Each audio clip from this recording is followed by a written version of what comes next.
Bonjour tout le monde, donc nous voilà ensemble pour le quatrième séminaire de cette série dans le cadre d'EPSOMED. Cette fois, nous sommes heureux de vous accueillir pour celui qui est dédié aux stratégies mises en œuvre pour faire face à la crise Covid-19.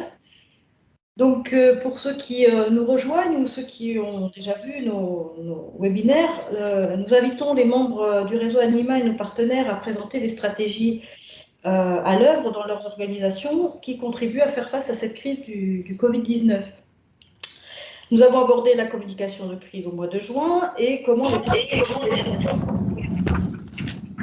Alors, excusez-moi, je coupe juste un petit moment ce que j'étais en train de dire pour un petit truc technique.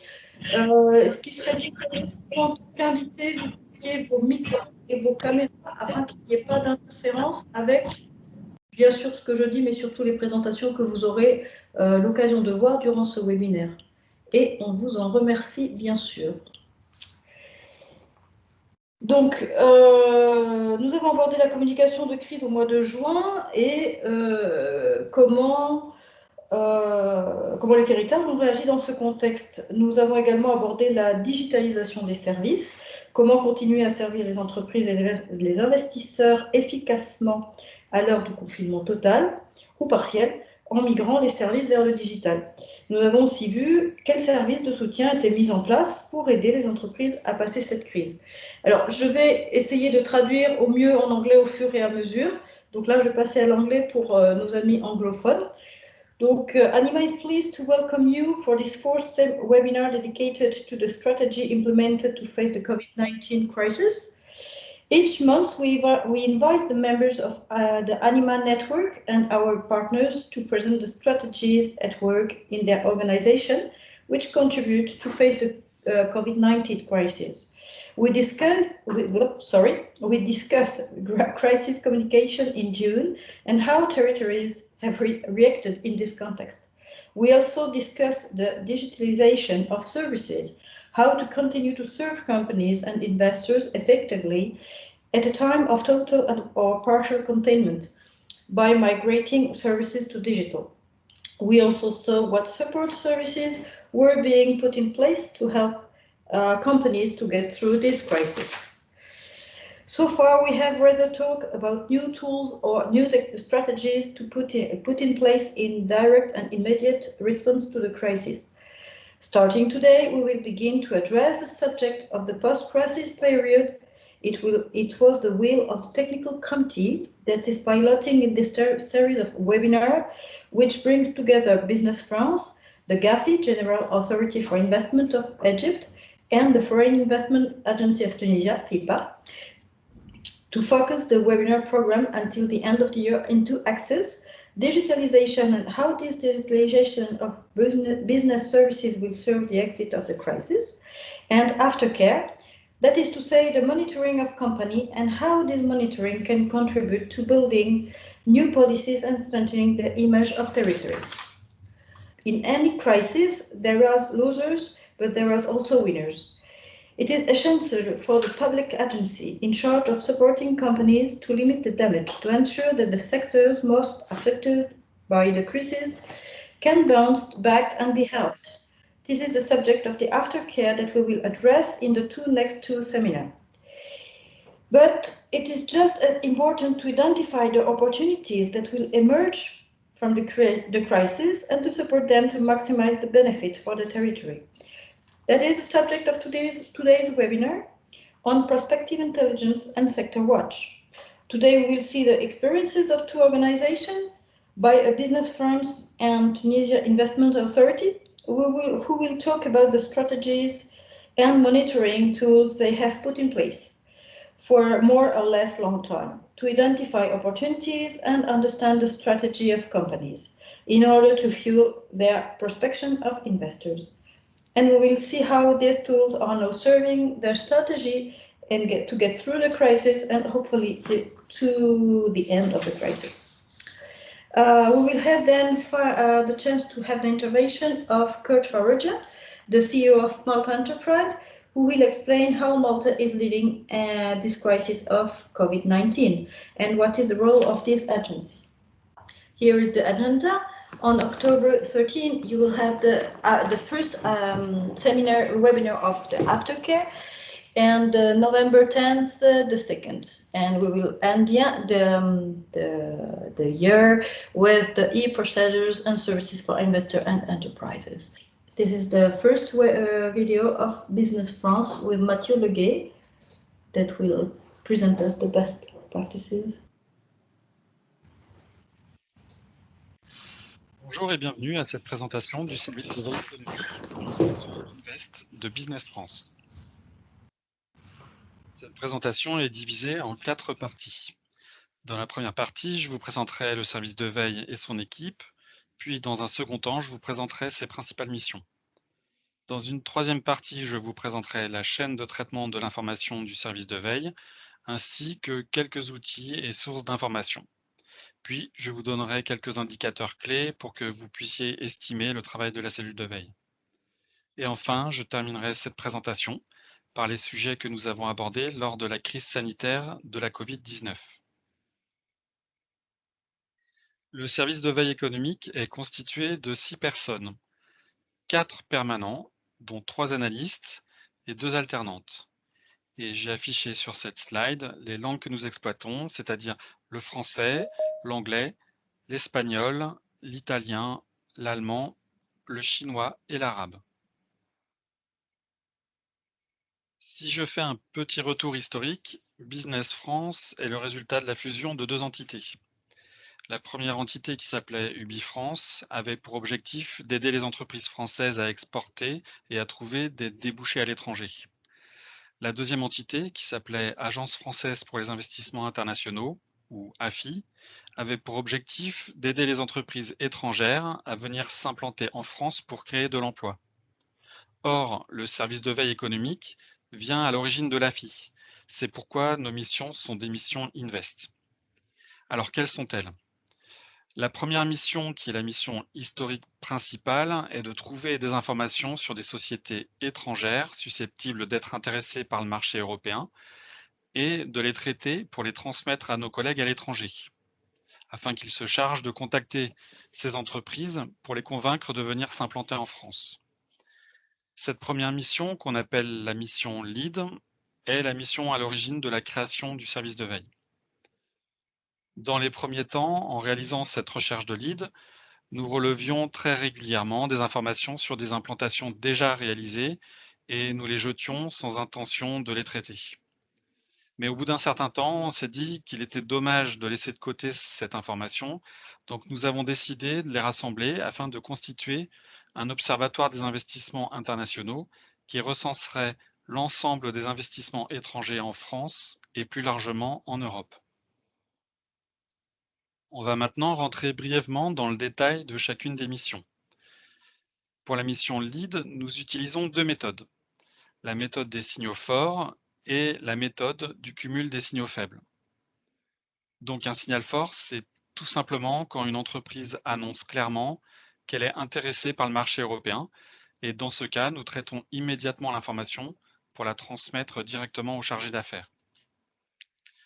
Le cumul de signaux faibles est une autre méthode qui permet de qualifier beaucoup plus en amont d'un projet l'intention d'une entreprise de s'internationaliser. Lorsque pour une même société, nous cumulons différents signaux de faible intensité, comme par exemple des levées de fonds, participation à un salon en France sans que la société ait une filiale en France, ou bien la nomination d'un directeur EMEA. Dans ce cas-là, nous déclenchons une alerte en envoyant l'information compilée au chargé d'affaires pour qu'il entre en contact avec la société étrangère. La deuxième mission consiste à recenser l'ensemble des investissements étrangers en France et plus largement en Europe. Donc chaque projet que nous détectons est enregistré dans notre base de données. Nous distinguons l'Observatoire France de l'Observatoire Europe, car les critères de sélection ne sont pas tout à fait identiques entre les 2 périmètres. Dans les faits, les 2 missions, LEAD et Observatoire, sont étroitement liées. Pour illustrer cette intrication, j'ai affiché un cas réel qui est tout à fait symbolique de l'activité du service de veille et des chargés d'affaires Invest. Le 27 février 2012, la société suédoise Whitespace publie un communiqué de presse dans lequel elle annonce l'ouverture de 2 bureaux en Finlande et en Norvège. Ces 2 informations observatoires, puisqu'il s'agit ici de projets décidés, sont traitées et enregistrées le lendemain dans notre base de données. Le chargé de veille va étudier un peu plus en détail Whitespace et constater que l'entreprise est inconnue de nos services, qu'elle s'internationalise puisqu'elle ouvre 2 bureaux à l'étranger, qu'elle est en forte croissance. Et elle dispose d'un contact MEA sur son site web. Le chargé de veille va donc transmettre un lead au chargé d'affaires de Stockholm pour qu'il demande à Whitespace si elle ne souhaite pas poursuivre son expansion vers la France. Le 17 avril 2012, le chargé d'affaires enregistre dans notre CRM un compte-rendu qui formalise la volonté de Whitespace d'ouvrir un autre bureau en Europe. Le 3 mai, le projet est qualifié dans notre workflow de partage avec les agences régionales françaises et le 23 novembre 2012, le chargé d'affaires annonce aux équipes de Business France que Whitespace a choisi la France pour ouvrir un bureau. Le 27 février 2013, Whitespace confirme la nouvelle dans un communiqué de presse qu'elle publie 1 an jour pour jour après le précédent communiqué. Cette dernière information sera enregistrée sous forme de projet Observatoire France. Donc, comme on peut le voir dans cet exemple, avec l'enchaînement Observatoire Europe, Lead, Observatoire France, les 2 missions de l'équipe de veille sont étroitement liées. Dans les 3 slides qui suivent, je vous ai affiché des cartographies qui ont été réalisées à partir des observatoires France et Europe. Ces cartographies sont donc des exemples de l'exploitation de la base de données que nous alimentons quotidiennement. Pour ce premier exemple, vous pouvez observer une cartographie qui présente les investissements allemands en France avec une répartition par région et par secteur. La taille des bulles représente le volume de projets d'implantation avec une répartition sectorielle symbolisée par différentes couleurs départ. Sur cette cartographie, nous avons une illustration des investissements taïwanais en Europe entre 2003 et 2014. Enfin, sur cette troisième diapositive, 2 cartographies. Une première à gauche qui concerne les investissements japonais en Europe dans le secteur de l'automobile en 2003 et à droite, une deuxième cartographie qui présente l'origine par État des investissements américains vers l'Europe. Comme précédemment, la taille de la bulle est proportionnelle au volume d'investissement avec une répartition sectorielle. La chaîne de traitement de l'information au sein du service de veille est une chaîne tout à fait classique. À l'origine, nous avons donc des sources d'informations qui sont traitées plus ou moins automatiquement par nos outils de recueil et de filtrage, suit une étape d'analyse humaine qui constitue l'étape la plus importante de la chaîne, car c'est elle qui détermine la qualité des informations. Et enfin, bien sûr, nous avons une autre étape, une étape de diffusion de cette information auprès de nos collègues dans notre réseau. Concernant nos sources d'informations, nous disposons de sources publiques gratuites et payantes que nous pouvons consulter directement sur le web ou à travers les portails de veille de nos fournisseurs. Comme outil, nous disposons de bases de données presse comme Newsdesk de LexisNexis. Je vous présenterai juste après quelques captures d'écran. Nous avons également des accès à des bases de données entreprises comme Orbis ou à des bases de données spécialisées sur l'investissement international, comme par exemple FDI Market ou Trendeo. Et enfin, nous utilisons des agrégateurs de flux RSS pour suivre un certain nombre de sources personnalisées. Comme promis, voici quelques captures d'écran du portail de veille Newsdesk de LexisNexis, qui est vraiment important pour nous puisqu'il indexe plusieurs dizaines de milliers de sources de presse dans le monde, et ce, quelle que soit sa langue. Ce portail permet d'alimenter un certain nombre de widgets, comme par exemple un widget cartographie à gauche et un widget Word Cloud à droite, qui présentent les résultats de vos recherches sous différentes data visualisations. Chaque widget est dynamique, ce qui permet à l'utilisateur de cliquer sur une zone géographique, un mot-clé, un graphique, en l'occurrence dans le cas présent sur une zone géographique, pour faire apparaître les documents liés à la zone sur laquelle l'utilisateur a cliqué. Ici à l'écran, une capture qui présente l'interface de notre agrégateur de flux RSS, NetVibes. C'est un agrégateur de flux RSS qui est gratuit et qui permet de configurer des filtres très utiles pour personnaliser nos veilles.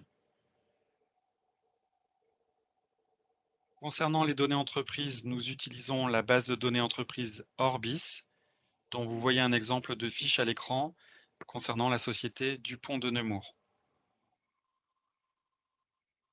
Pour les bases de données spécialisées dans le domaine de l'investissement international, nous avons la chance d'utiliser FDI Market, qui est une base de données très riche, mais qui nécessite un certain budget.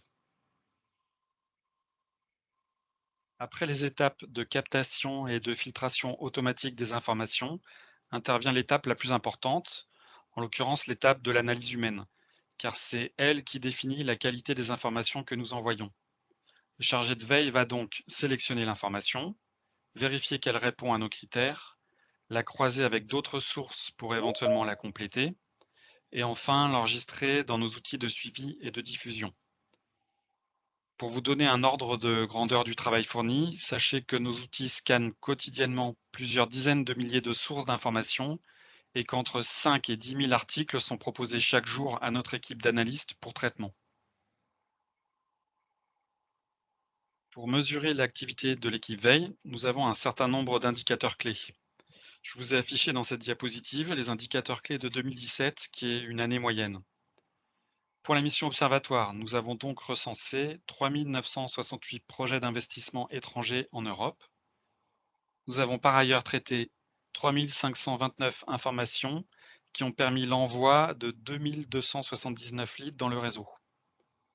252 rendez-vous d'affaires ont été organisés suite à ces leads, ce qui a permis de détecter et d'initier l'accompagnement de 110 projets d'investissement vers la France. Enfin, nous avons enregistré 1684 nouvelles entreprises étrangères dans notre CRM. Comment la crise de la Covid-19 a impacté nos missions?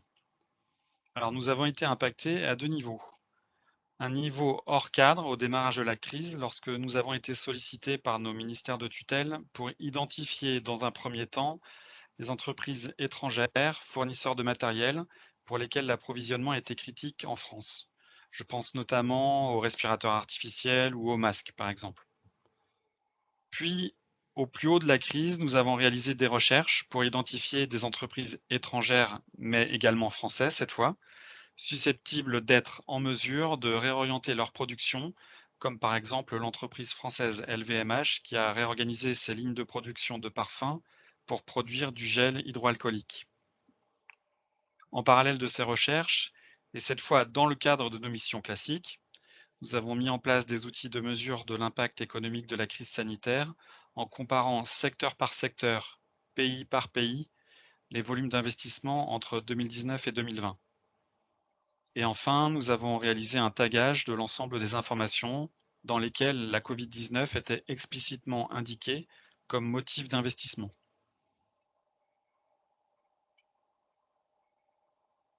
Voilà, c'est la fin de cette présentation. Je vous remercie pour votre attention et vous dis à bientôt. Au revoir. Merci Mathieu Leguet de Business France. Thank you Mathieu Leguet from Business France. Il est en ligne d'ailleurs, Mathieu. Peut-être pourriez-vous prendre la parole, Mathieu, donc activer votre micro et votre caméra afin que vous puissiez éventuellement ajouter des éléments si vous le souhaitez. Bonjour. Bonjour. Et répondre aux questions de nos webinautes, si on peut les appeler ainsi, nos participants à ce webinaire. Donc n'hésitez pas à poser des questions avec le chat, si vous en avez. Là pour l'instant apparemment il n'y en a pas, autant que je sache. Souhaitez-vous ajouter quelque chose à votre présentation, quelque chose, puisqu'on l'a depuis plusieurs jours, peut-être des choses qui se sont passées depuis ou Alors, juste une petite précision concernant les informations que nous avons captées durant la période du Covid. Hem, c'est pour vous donner une petite indication, hein, donc rien d'exceptionnel, mais on s'attendait vraiment, par exemple sur nos chiffres observatoires, à constater une baisse, conséquente des investissements, internationaux vers la France et étonnamment, pour l'instant, nous n'avons pas encore constaté de creux. Donc, voilà, c'était juste pour D'accord. vous donner comment dire, une estimation de l'impact du Covid sur les investissements internationaux en France. Jusqu'à maintenant, on risque de voir un creux, mais pour l'instant, il n'est pas encore là. D'accord. Est-ce que je peux traduire ou vous voulez bien Bien traduire sûr. Non, non, rapidement ce que vous venez de dire? non, je vous en prie, allez-y. Mon anglais est très médiocre. Okay, I will try to translate the idea then Mathieu Leguet just mentioned. So it's about the recent investment in France. Mathieu, tell me if I'm wrong, if I understand correctly. Yeah? Business France thought that maybe the investment with the COVID-19 crisis would be a little bit down, and it's not the case by now. It's a surprise. It's like a surprise. It's not what was expected, but by this time, the numbers of investment in France are the same. There is no any down. How do we say that? Sorry for the translation. I'm not a translator. The number is not going down. Is that correct? Tout à fait. Bon, parfait. Maybe I have one because okay, in English, and I will say it in French after that. Maybe it will be easier for me.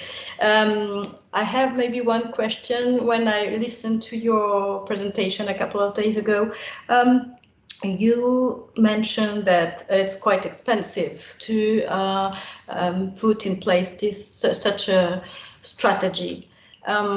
Is there any tools that is not so expensive, maybe open sources or a strategy that is yes, less expensive. So, en français maintenant, pour ceux qui ne comprendraient pas l'anglais. Donc ma question à Mathieu, c'est, bon, moi je travaille en tant que DSI, donc forcément j'ai cette appétence pour la technologie et cette attention particulière. Vous avez parlé de la mise en place de ces best practices et de cette stratégie et des outils nécessaires à tout cela. Donc Business France est une grosse structure et bien sûr ça coûte assez cher. Et moi ma question c'est est-ce que pour des structures plus petites, il y a moyen de trouver d'autres solutions comme des open source éventuellement ou une mise en place de stratégies qui serait un petit peu moins chère. Et on a une autre question que je vous poserai après. Je vous en prie. Alors oui, tout à fait, il existe, d'ailleurs, c'est ce dont nous disposons au sein de, l'équipe veille, à Business France. Nous utilisons à la fois des outils gratuits et des outils payants. On peut déjà, à partir d'outils gratuits, réaliser des veilles de qualité. Donc, je vous ai mentionné par exemple, l'agrégateur de flux RSS NetVibes qui a une partie payante, mais la partie gratuite en tant que telle que nous utilisons est déjà très intéressante. Donc, il est tout à fait possible avec, des outils de ce type. Alors j'ai cité NetVibes, mais bien sûr il y en a d'autres, de réaliser des veilles, de très bonne qualité, sans aucun problème. Nous avons décidé d'utiliser également des outils payants parce que, ça nous fait gagner beaucoup de temps, pour être, très clair. Donc on utilise, les 2 outils qui coûtent le plus cher chez nous sont donc le portail de veille LexisNexis.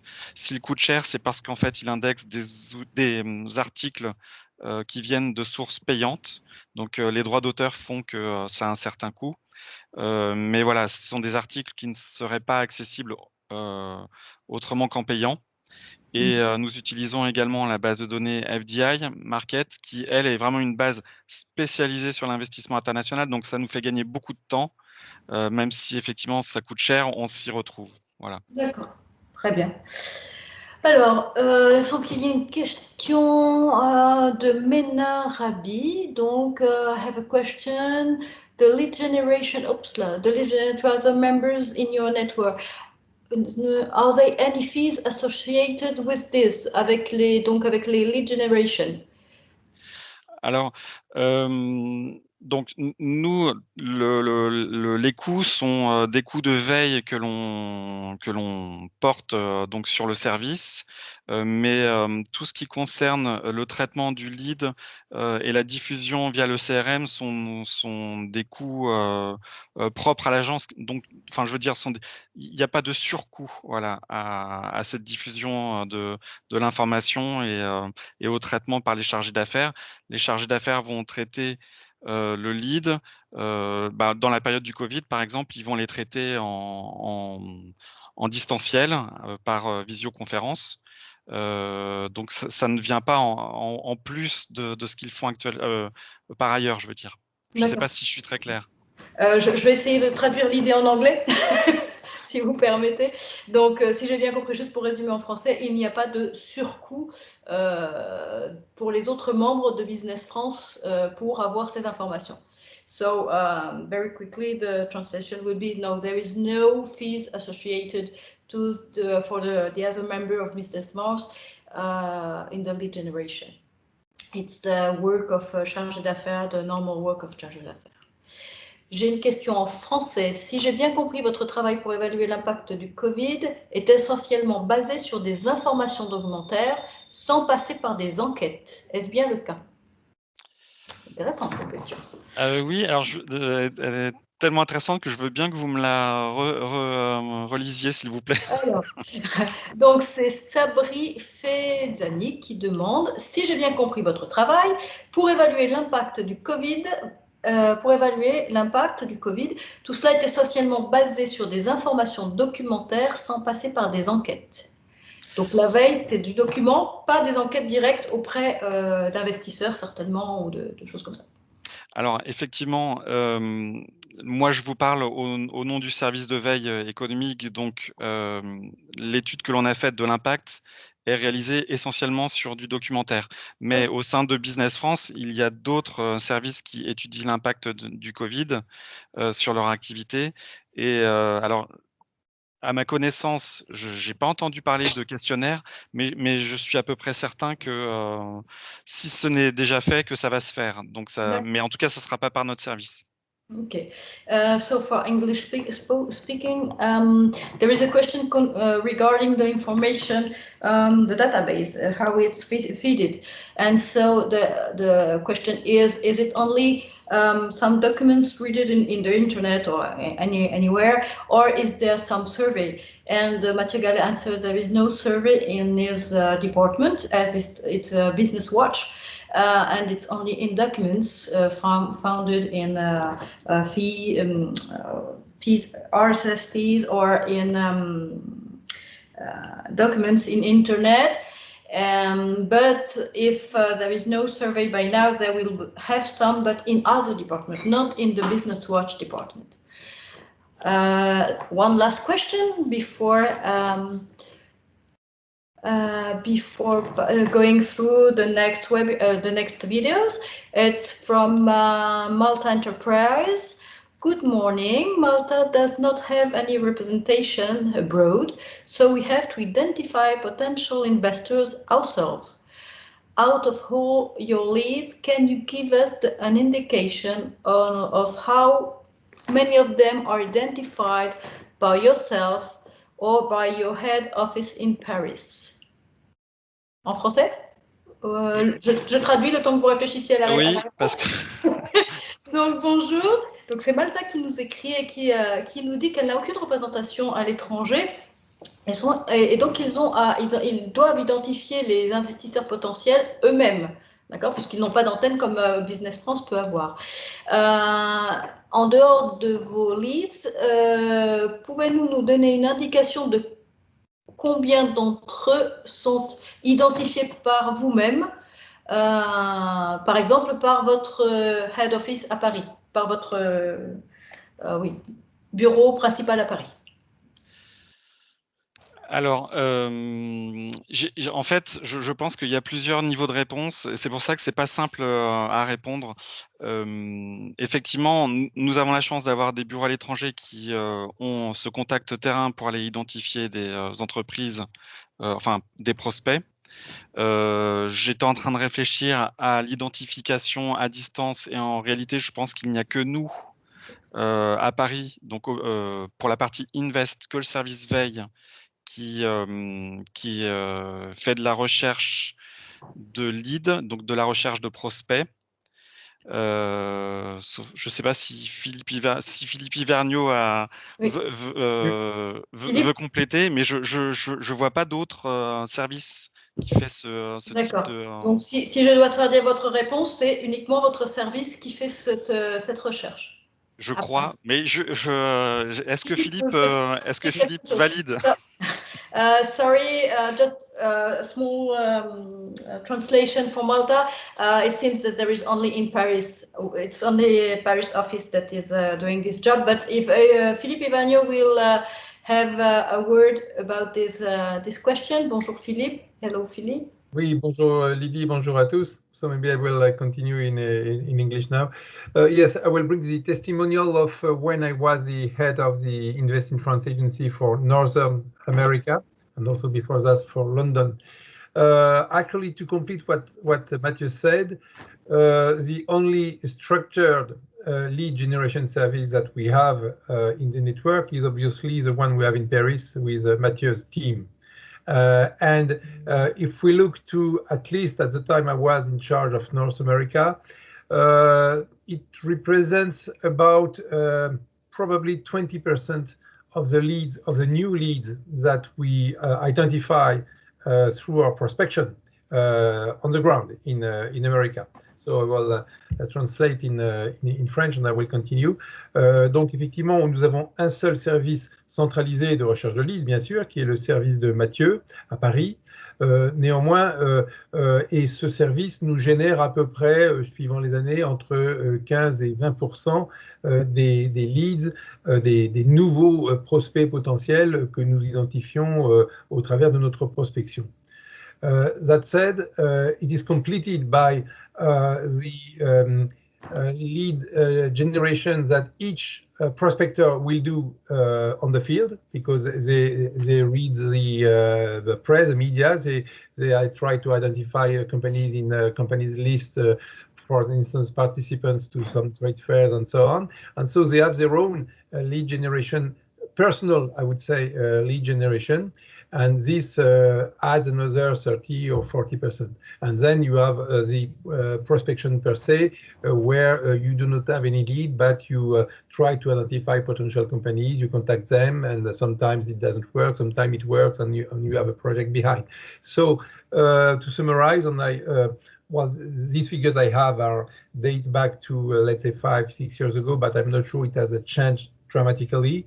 This lead generation, let's say, compared to an agency which would not have any lead generation service as we have in Paris at Business France, this lead generation service adds about 20% more potential prospects, potential leads than if we didn't have that type of service.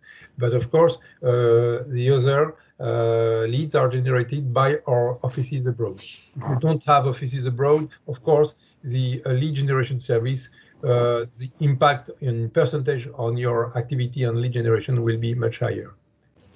Donc pour résumer, oui, donc en français, donc les prospecteurs sur le terrain, donc dans les bureaux à l'étranger notamment, font aussi beaucoup de veille personnelle sur leur propre secteur ou leur propre portefeuille, et cela génère un nombre important à peu près le même nombre, un peu plus ou un peu moins suivant les pays, suivant les prospecteurs, par rapport à ce qui est apporté par le service parisien. Et puis après cela, il y a l'exploitation systématique des fichiers d'entreprise qui nous permet, là, en les appelant, en les relançant, etc., d'identifier des nouveaux prospects, des nouveaux projets, sans qu'on l'on soit passé par une démarche d'intelligence économique, en quelque sorte, de lead generation. Donc si on résume, avoir un service centralisé de lead generation ou d'identification de leads, comme nous avons à Business France, nous permet de rajouter 20% des leads qualifiés. Et ce qui est intéressant, c'est 20% de leads qu'il aurait été probablement beaucoup plus difficile pour les gens sur le terrain d'identifier. Et donc, cela complète de façon non négligeable, évidemment, le travail de terrain que les prospecteurs font. Et pour une agence qui n'a pas de bureau à l'étranger, l'importance d'avoir un service central d'identification de leads est évidemment encore plus importante. Merci beaucoup pour toutes ces précisions. Thank you very much for all these points. On va maintenant passer à la prochaine étape de ce webinaire. Donc, c'est cette fois des gens qui ont travaillé d'ailleurs avec vous au Business France, assez proches, puisqu'il s'agit de Tunisian Investment Authority, Ghali Manoubi, qui va nous présenter comment ça a été mis en place. Donc, c'est une vidéo. Il sera avec nous ensuite pour, de la même manière, répondre aux questions des participants. Donc maintenant, à toi de jouer, tu nous montres la prochaine vidéo et à tout à l'heure. Une thématique qui revêt d'une grande importance actuellement, vu le contexte Covid-19. Et voilà, en nous tenant la TIA de remercier Anima pour cette initiative. Et voilà, nous sommes aussi très intéressés de s'informer des pratiques des autres agences durant ce webinaire. Donc, d'abord, je me présente, Ghali Manoubi. Je suis actuellement en charge du pôle politique d'investissement et réforme au sein de la TIA, dont l'une des principales réformes, c'est d'assurer les missions de veille stratégique sur l'investissement. Et ceci a été mandaté aussi par la loi d'investissement de 2016 et ses décrets d'application. Et voilà, je vais vous présenter brièvement nos travaux et nos accomplissements depuis la création de la TIA. Donc voilà, d'abord depuis le début, nous avons œuvré à élaborer des bulletins de veille stratégiques sur l'investissement. Et la cadence depuis le début, c'était d'élaborer des bulletins de veille trimestriels, qui s'articulent sur 4 principaux niveaux. Le premier, c'est la veille sur le mouvement des leads et des potentiels investisseurs dans les pays concurrents. Donc, on essaye de cerner et d'analyser les motivations et les raisons d'implantation des leads dans les pays concurrents. Donc, c'est un premier niveau. Et ensuite, on fait aussi de la veille réglementaire. Donc, la veille principalement sur les réformes touchant l'environnement des affaires, la veille sur les mesures d'amélioration de l'environnement de l'investissement préconisées par les pays concurrents. Et on essaie de comparer par rapport à ce qui est fait en Tunisie et proposer les réformes qui peuvent améliorer notre environnement d'investissement. Ensuite, on fait également de la veille sectorielle. Donc, on essaie d'analyser un peu partout les secteurs porteurs, les secteurs à fort potentiel d'investissement pouvant être générateurs d'investissement pour le site Tunisie. Voilà, on analyse un peu les secteurs non traditionnels qui sont dans le radar des investisseurs durant la prochaine période. Et enfin, on traite et on analyse un peu les indices de positionnement internationaux pour un peu mesurer et évaluer l'attractivité du site Tunisie en matière d'investissement et de compétitivité. Et voilà, donc le bulletin de veille s'articule principalement sur ces 4 principaux domaines. Mais depuis la crise Covid début d'année, on a accéléré ce rythme pour un peu éclairer les décideurs à temps. Donc, on a élaboré 2 bulletins de veille chaque semaine pendant 3 mois, avec des aménagements sur les rubriques de ce bulletin, et pour un peu analyser et traiter l'impact de cette crise sur le milieu entrepreneurial, soit au niveau national et soit au niveau international, et proposer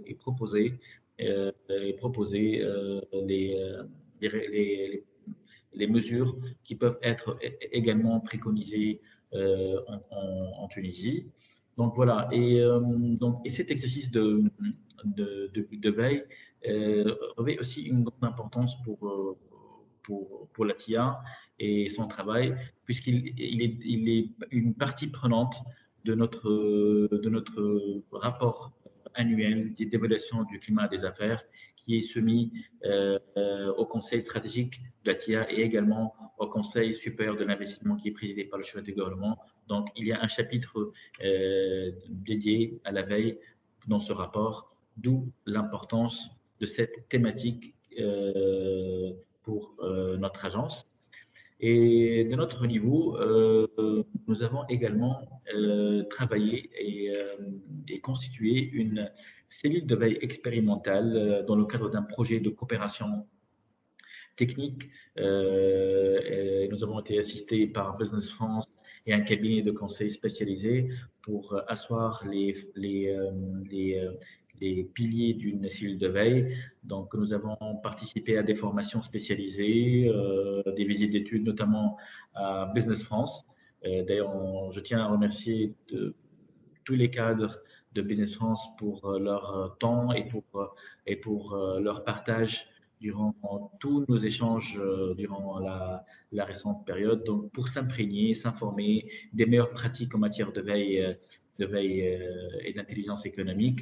Et bon, si je fais un peu le parallèle par rapport à ce qui est fait à la TIA, donc peut-être Business France, ils ont un peu une organisation différente. Il y a un département veille lead et un département veille réglementaire. Nous, au sein de la TIA, on essaie de faire de la veille tout azimut, donc pas de morcellement, donc veille sur tout ce qui touche l'environnement de l'investissement et on essaie de le présenter dans un document unique. Donc voilà, et le principal exercice qu'on a réalisé durant cette assistance technique, c'est de travailler sur une grande liste de potentiels leads pour le site Tunisie et cerner un peu les critères de priorisation pour shortlister des potentiels leads pour notre pays. Donc voilà, donc on a été assisté dans ce sens. Et la prochaine période, donc nous avons travaillé sur le plan organisationnel, donc la feuille de route pour mettre en place une direction de veille au sein de la TIA, donc les process, les ressources humaines, les logiciels prérequis pour avoir une cellule de veille optimale et efficace au sein de la TIA. Donc voilà, parce que depuis le début, nous avons travaillé et œuvré en utilisant des ressources et des sources gratuites. Et nous sommes conscients, suite à cette assistance, que pour avoir de l'information pertinente et fiable, il faut se doter de logiciels et de sources payantes pour éclairer les décideurs d'une manière efficace et précise. Voilà, donc peut-être je vais un peu clore mon intervention en parlant de cette initiative et thématique de veille et d'intelligence économique est actuellement traitée d'une manière plus globale. Donc il y a une initiative pour un peu fédérer toutes les actions de toutes les agences en matière de veille et d'intelligence économique afin d'asseoir un système de veille national, donc qui harmonise et qui fédère toutes les informations, toutes les actions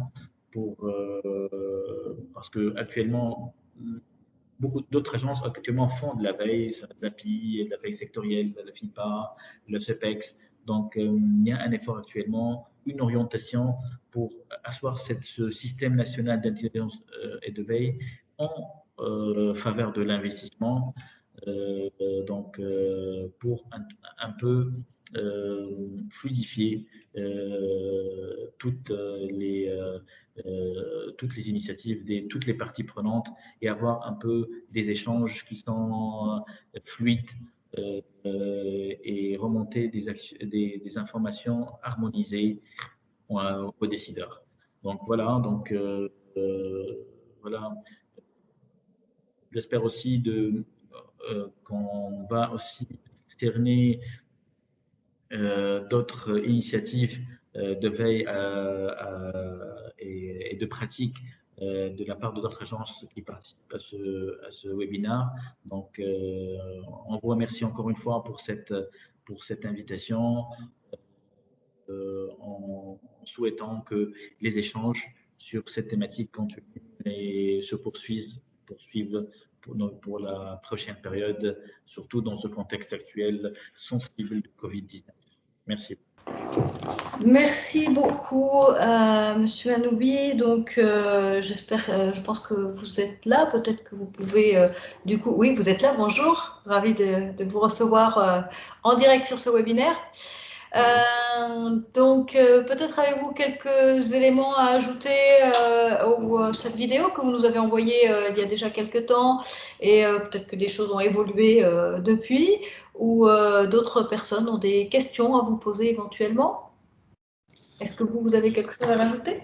Peut-être, je vais peut-être rejoindre un peu les propos de Mathieu sur les outils. Pour avoir une cellule de veille optimale, nous pensons que il faut budgétiser, il faut avoir des logiciels payants parce que, comme je l'ai bien précisé depuis le début, c'est qu'on a travaillé depuis presque 2 années sur des logiciels gratuits.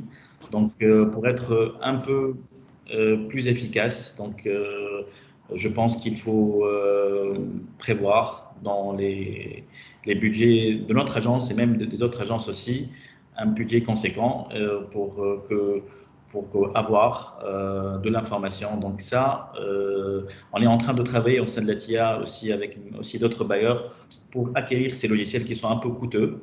Donc, mais il faut pérenniser cette action parce que si on ne pérennise pas les logiciels et les outils, on ne peut pas avoir une action efficace. Et également, je dois préciser que notre action ne concerne pas seulement la veille sur les leads. L'action de la TIA cible principalement la veille, également sur les réformes. Donc, on essaye d'être à la lumière de tout ce qui se passe en matière de mesures d'amélioration de l'environnement des affaires, surtout dans ce contexte Covid. Donc voilà. Et là, on essaie de faire la comparaison et mesurer l'impact.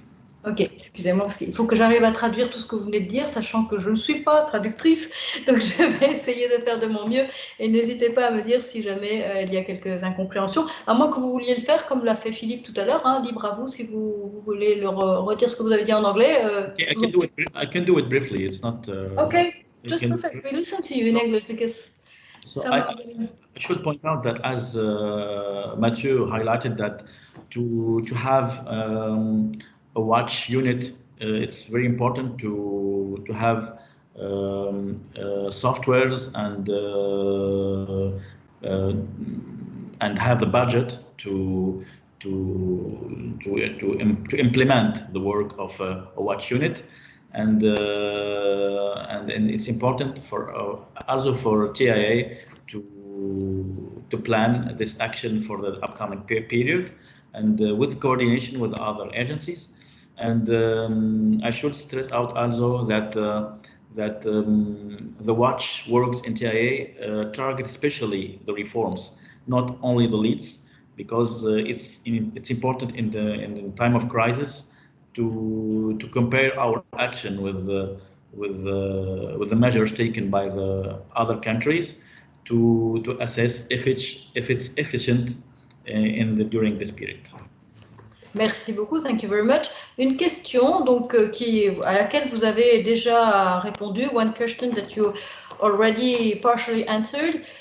Tous ces bulletins et rapports de veille sont accessibles comment? Ça, c'est la première question. Et quelles sont vos sources de données et quels logiciels utilisés par la TIA? So, where are these information, bulletins and reports?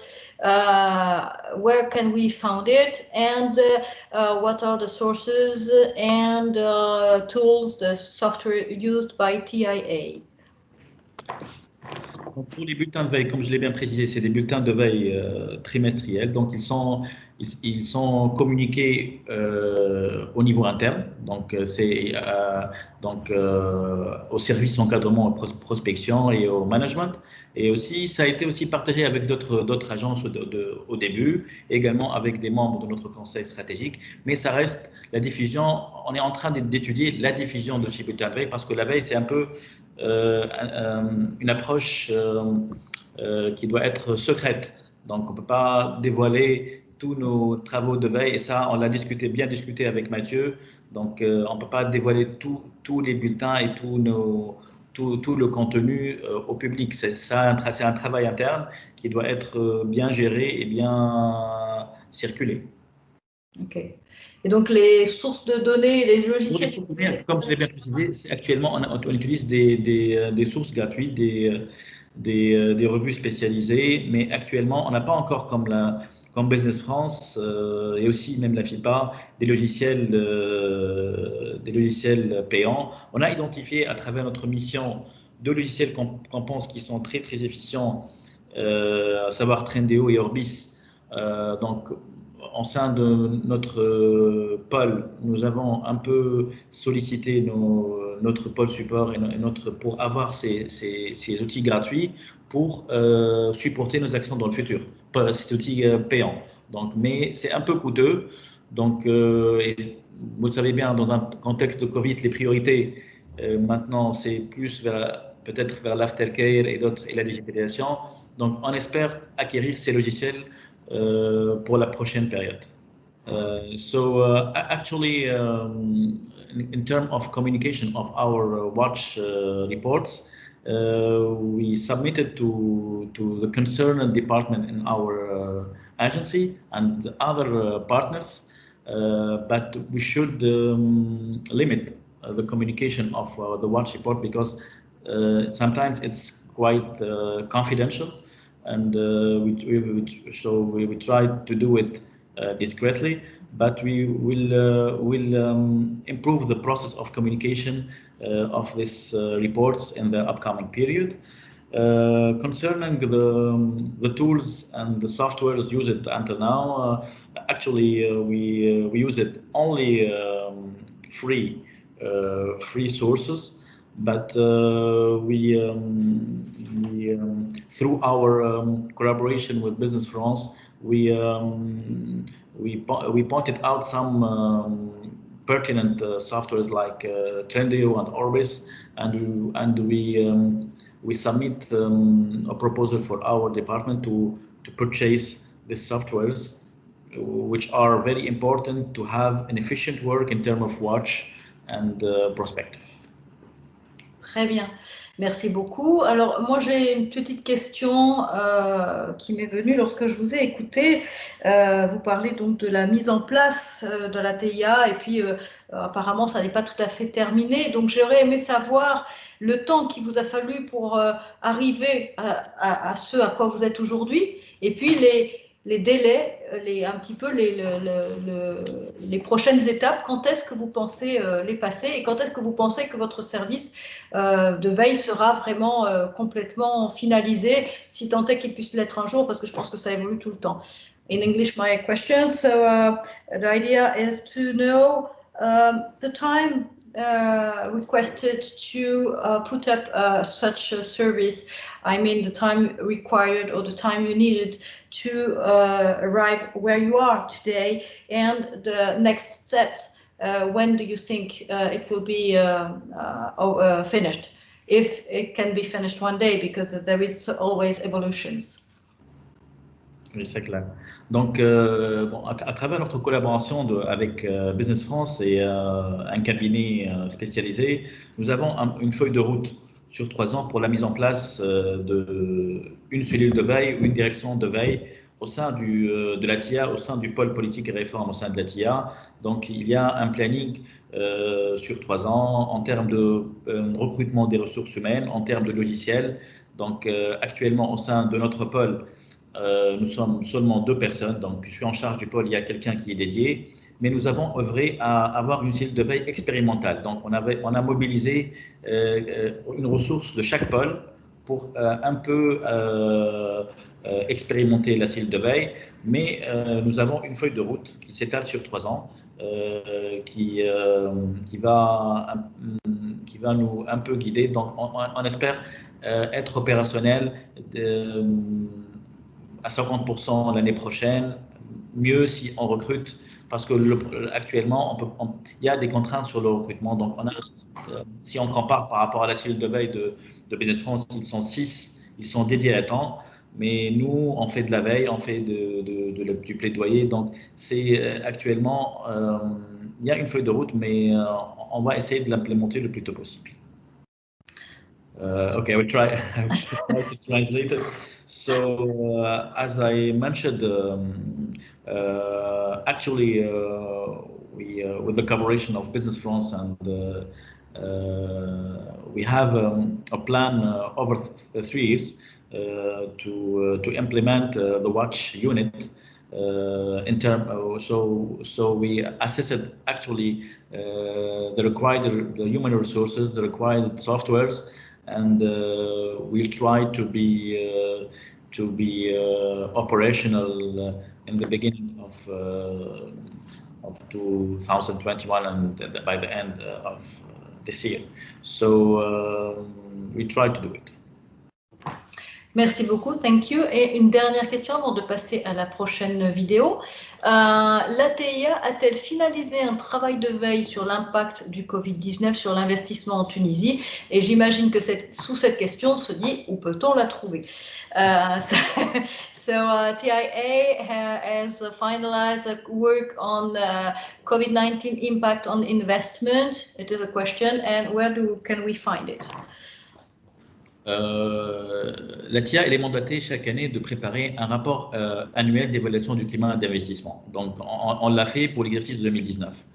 Et puisque la crise Covid, elle a surgi début 2020, donc on a élaboré un autre rapport et un petit document sur cette crise-là, donc qui retrace un peu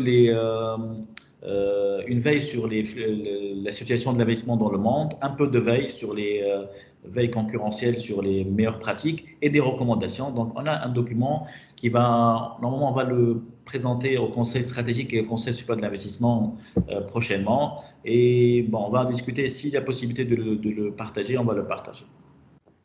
Merci beaucoup. En anglais, vous pouvez? Okay. So actually, TIA prepare each year an annual report on the investment climate, and exceptionally during this year we elaborated a specific report concerning the impact of COVID on the investment climate. So we did some watchworks, some benchmark, and some recommendation. And we'll try to submit this report to the Strategic Council of TIA and the High Investment Council in the upcoming period. And we'll study the opportunity to communicate this document to our partners. Merci beaucoup. Thank you very much. Donc après ce témoignage super intéressant de la mise en place de la cellule de veille de la TIA, encore merci. Nous allons passer à Malte qui va donc nous parler de sa prospective, comment l'intelligence prospective et la veille stratégique est au service de l'attractivité. So next video will be from Malta. And on prospective intelligence and business intelligence to enhance Malta investment. I am Kurt Farrugia, CEO at Malta Enterprise, and I am very honored to be sharing my thoughts with you today. Let me go straight to the point of these webinars, which is how did we at Malta Enterprise adapt to the challenges of the crisis, and what is our strategy in the present circumstances. Until February of this year, Malta was going through an economic boom like never before, and no one would have thought that the government would need to intervene to assist businesses to stay alive. However, as early as March, when it was clear that COVID was going to lock people at home, the Maltese government launched the Wage Supplement Scheme and entrusted Malta Enterprise with its administration. The COVID Wage Supplement provided employees with a basic wage to cover and to address the disruption caused by COVID-19 pandemic. The whole scheme was administered online and in a very simple way. This scheme, which was intended to last up to July, has now been extended to the end of October. Another scheme to incentivize telework was also launched back in March. More recently, in advancing to re-energize the economy, government has entrusted Malta Enterprise to administer a new round of support measures. One of our main incentives will entail making funds available to assist entrepreneurs in re-engineering their business models. We have also amended our startup schemes in order to substitute the private investment shortage that they have been experiencing throughout COVID. Other wider initiatives included assistance on electricity bills and a rent refund mechanism for all business directly affected by COVID. Of course, all this necessitated extra work for all of us at Malta Enterprise. We had to switch overnight to remote working arrangements like most of other workplaces, and have faced various organizational, IT, and management challenges. Our capable IT team managed to build systems that facilitated our work immensely. All taken into consideration, I am happy to say that productivity has not been affected negatively. Indeed, our output has increased drastically in order to keep up with the management of the new support schemes. Malta Enterprise has always adopted a proactive approach when it comes to the strategy it has adopted. The COVID-19 pandemic has impacted the strategy of the organizations, but its core objectives remained intact. That is, we provide advice to government on economic strategy, policy advocacy to ensure a business climate that is conducive to business growth, identification of emerging sectors and technology, fostering quality investment, generation of high-quality jobs that translate into a higher standard of living. Indeed, Malta Enterprise continued with its exercise of client outreach. Our marketing activities have, however, been completely transformed. Meetings with investors have been and are continuing to be set up virtually. We have used technology to organize digital delegations and video tours of particular manufacturing facilities. We are creating online publications to inform potential investors on the state of affairs in Malta. The number of webinars discussing various opportunities in Malta have increased, and we intend to continue to organize these webinars in the months to come. Digitalization has allowed us to continue servicing and identifying future clients. But of course, I look forward to the time when clients can come to Malta and see for themselves our hospitality, our beautiful islands, because nothing replaces the real life experience. As regards investment promotion, I think you will all agree with me that our job in managing investment promotion organization is becoming more and more challenging. At Malta Enterprise, I am happy to say that some FDI projects we have been working on for months and which were already approved prior to the onset of COVID will still be realized, albeit with some delay. A few others need to be discussed again. However, over the past months, new expressions of interest from investors and in the pipeline of new projects have been very encouraging. I do believe that our strategy of assisting businesses, especially at this juncture, has had a positive effect on Malta's image, with those companies who were assessing our reaction from the outside. One of our priorities now is on investment retention and maintaining contact with existing investors and encouraging them to diversify and expand. Aftercare is becoming more and more important. We are working to assist in businesses' sustainability, encouraging training, reskilling, and the upskilling of employees, as we believe that our established FDI deserve all the support that we can muster in this particular situation. In manufacturing, digitalization, and the advent of Industry 4.0 will continue to bring challenges, but also opportunities. Indeed, this might be the right time for us to assist capital investments that would future-proof our manufacturing sectors and restart the economy as we ease away from COVID. Notwithstanding that, we will always work with different stakeholders on identifying new economic niches. The pandemic is giving rise to interesting opportunities within specific niches. This will require a more of a micro-targeting approach from our end.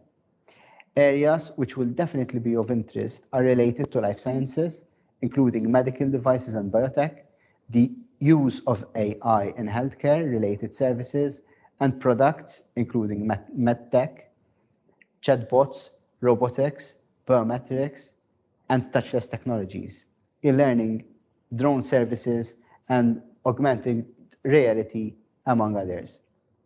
I want to mention a specific new scheme entitled Investment Aid for Production of COVID-19 Related Product, which we have launched earlier in June, following the European Commission's approval.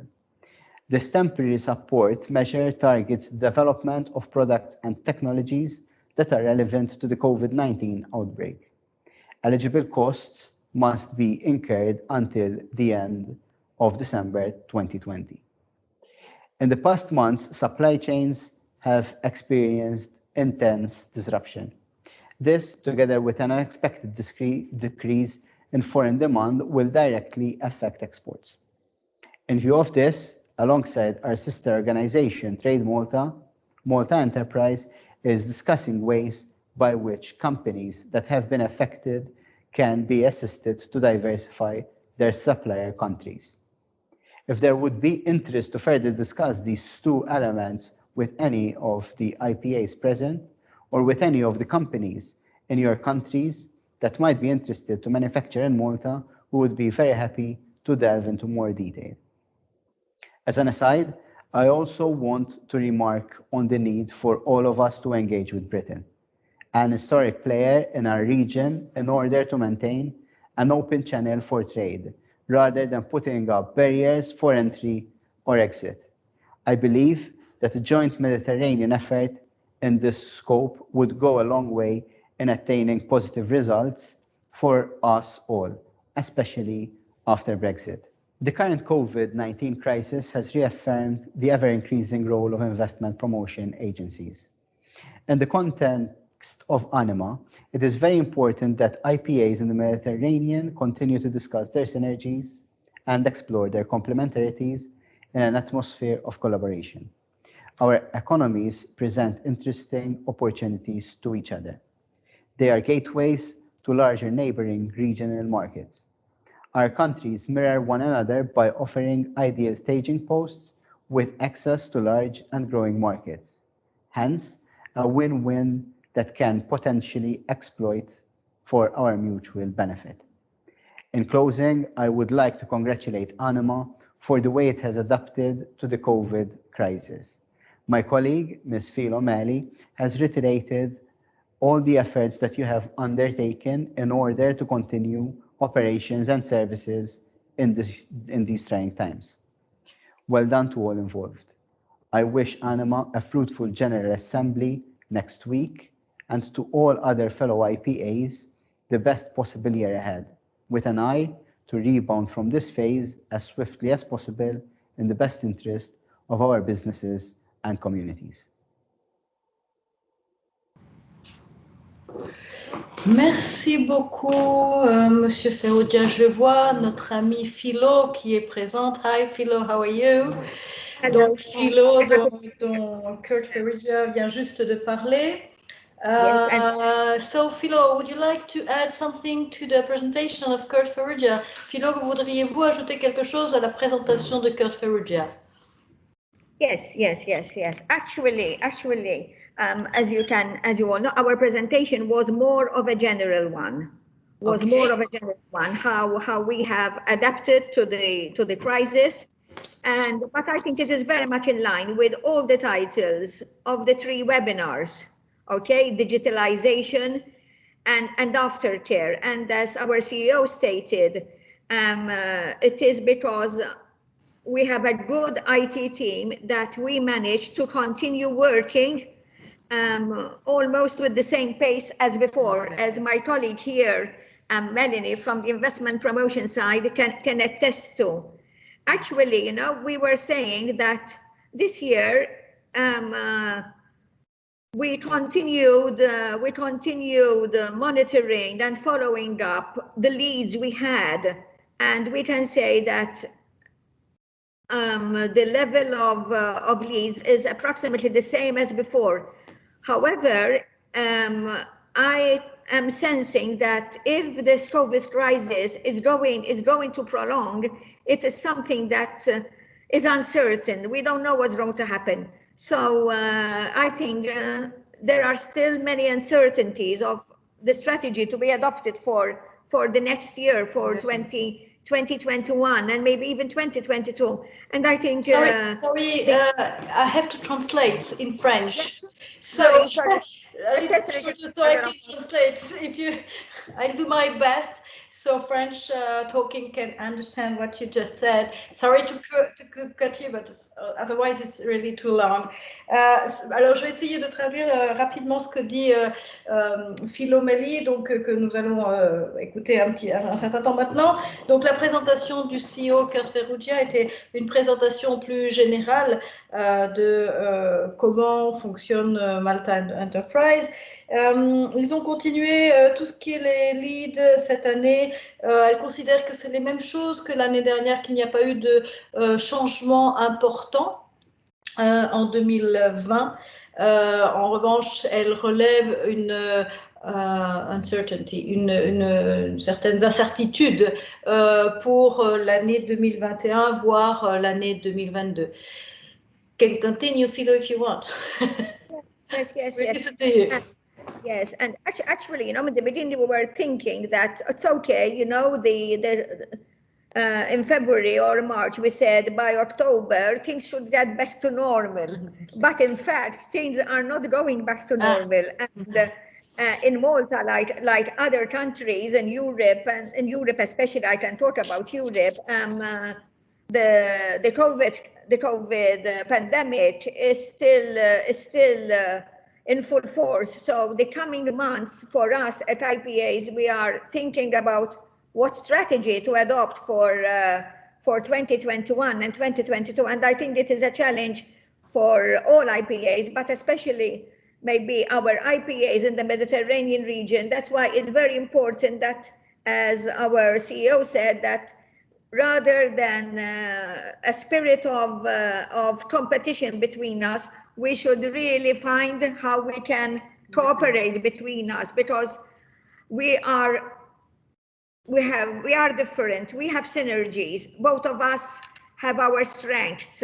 Both of us have our access to different markets. And I think if we can really collaborate between us for ourselves and for the region as a whole, that should augur well for the next months.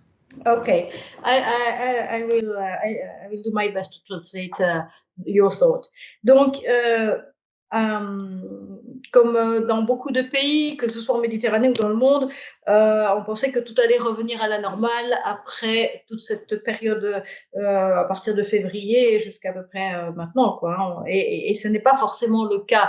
Donc, la stratégie à mettre en place pour tout améliorer après le post-Covid, c'est vraiment un challenge pour toutes les agences de promotion d'investissement, en particulier celles de la Méditerranée. Et donc, Malta Enterprise considère que plutôt que d'avoir de la compétition entre API, il vaudrait mieux avoir un esprit de coopération, et elle espère que justement il y aura de plus en plus de collaboration entre ces différents organismes afin de sortir de cette crise en 2021 et voire 2022.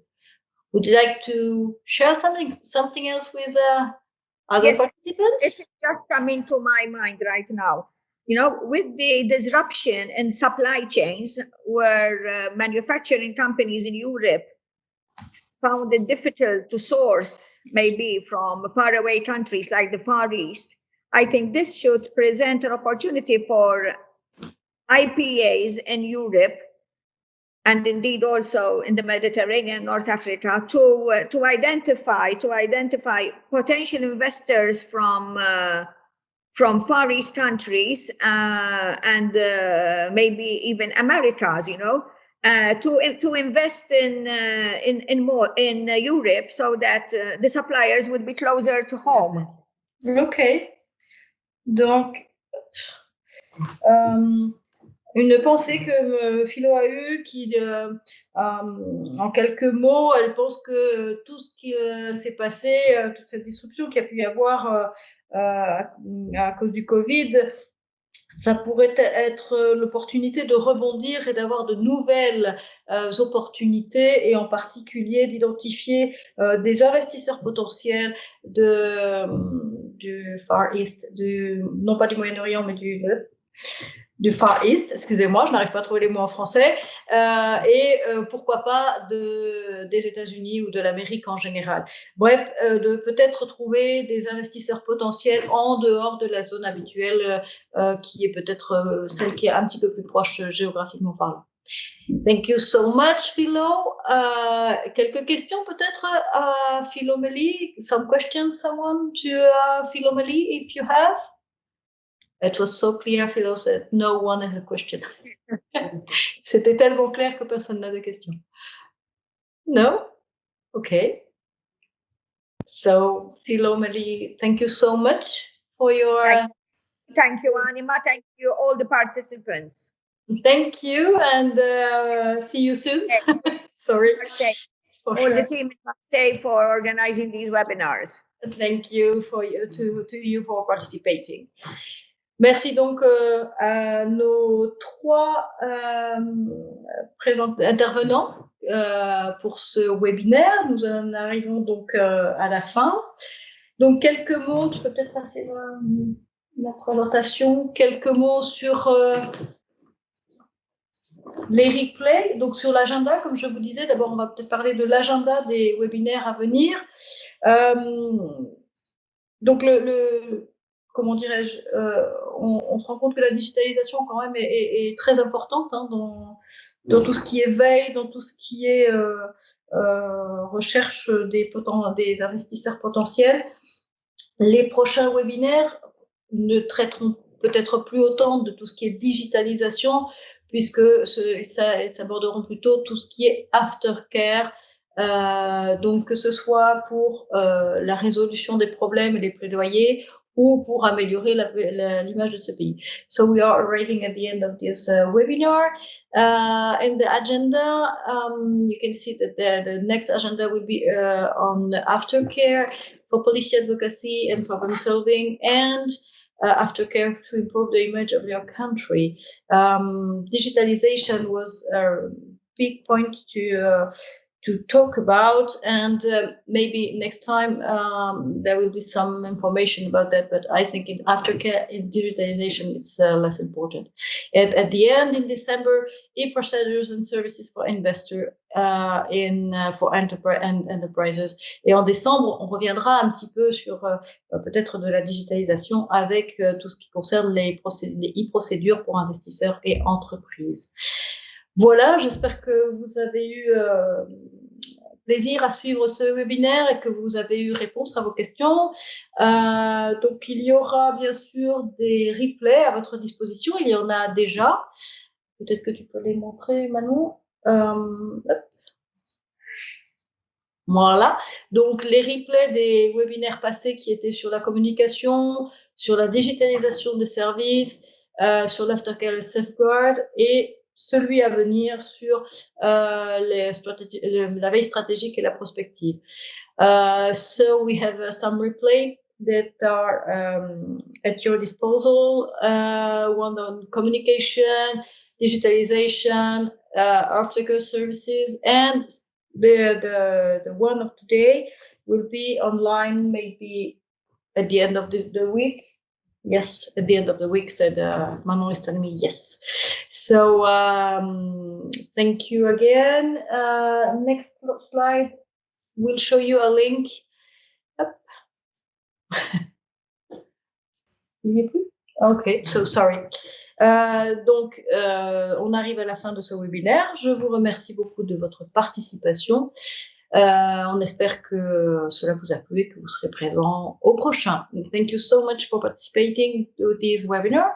We hope that it was really a pleasure for you to follow this, and we hope to see you again in the next one that will be held 13th of October, le prochain séminaire le 13 octobre, et on vous y attend. Merci beaucoup et à bientôt.